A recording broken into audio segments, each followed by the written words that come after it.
परम पूज्य गुरुदेव के चरणों में मेरा कोटि कोटि नमन। गुरुदेव, मेरा प्रश्न, मेरी जिज्ञासा कैलाश पर्वत के रहस्य से है। कैलाश पर्वत की हाइट एवरेस्ट की हाइट से आधी है, परंतु आज तक कोई भी पर्वतारोही उसके ऊपर नहीं पहुंच पाया।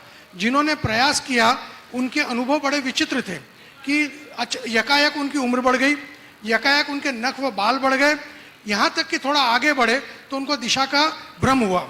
यद्यपि कैलाश पर्वत के ऊपर से उड़ानों पर प्रतिबंध है, किंतु एक पायलट ने वहाँ पर ये देखा और उसके अनुसार उसने बताया कि कैलाश पर्वत पर सुंदर जिनालयों एवं भवनों की भरमार है। अभी हाल ही में एक किताब ब्रह्मचारी लामची दास जी की पढ़ने में आई। उन्होंने अपनी यात्रा में वर्णन किया है कि वेंतर देव ने उन्हें कैलाश की यात्रा करवाई। तो गुरुदेव, ये क्या रहस्य है? सन 2013 में श्वेतांबर परंपरा में ओम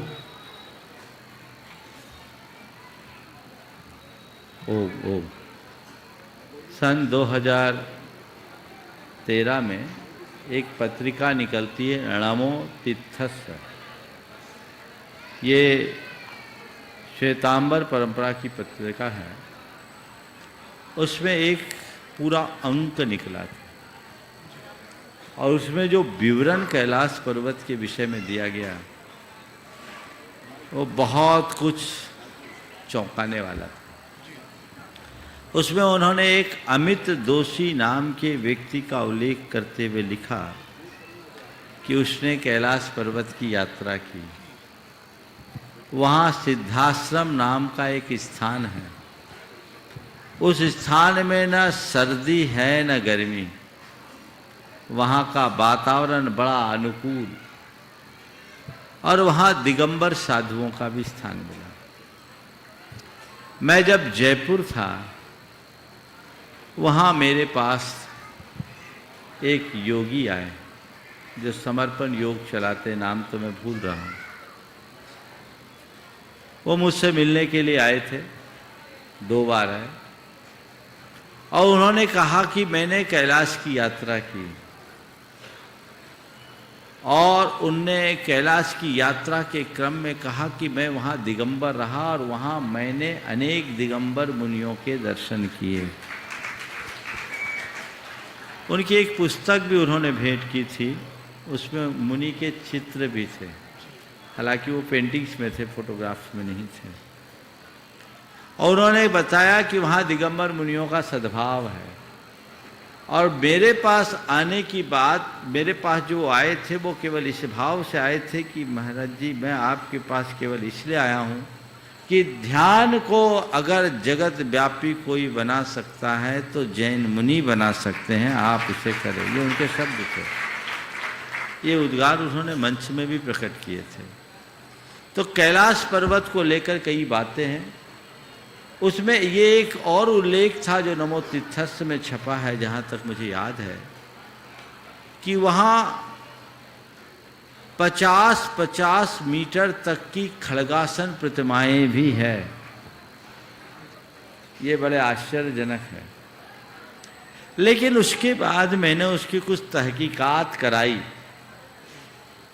तो निष्कर्ष कुछ सामने नहीं आया। पर जो भी हो, कैलाश पर्वत भगवान ऋषभदेव की निर्वाण स्थली है और भारतीय संस्कृति का आदर्श है। शिव की भी निर्वाण स्थली, शिव का स्थान कैलाश पर्वत माना जाता है। अट्ठावयम्मी उस हो हम लोग रोज बोलते हैं, तो ये 58वें पव्वे हम रोज बोलते हैं। यह कैलाश पर्वत सबके लिए आदर्श है। बाबा लामची दास की जो कथा आपने बताई, जो पुस्तकें आपको लोगों को मिली, वो आज से लगभग 200 वर्ष पुरानी बात है। और उन्होंने 22 वर्षों में सभी सिद्ध क्षेत्रों की वंदना पद यात्रा पूर्वक की। उसका वर्णन उन्होंने किया है। उसकी एक प्रति यहाँ थी भी, लोगों को देखने लायक है।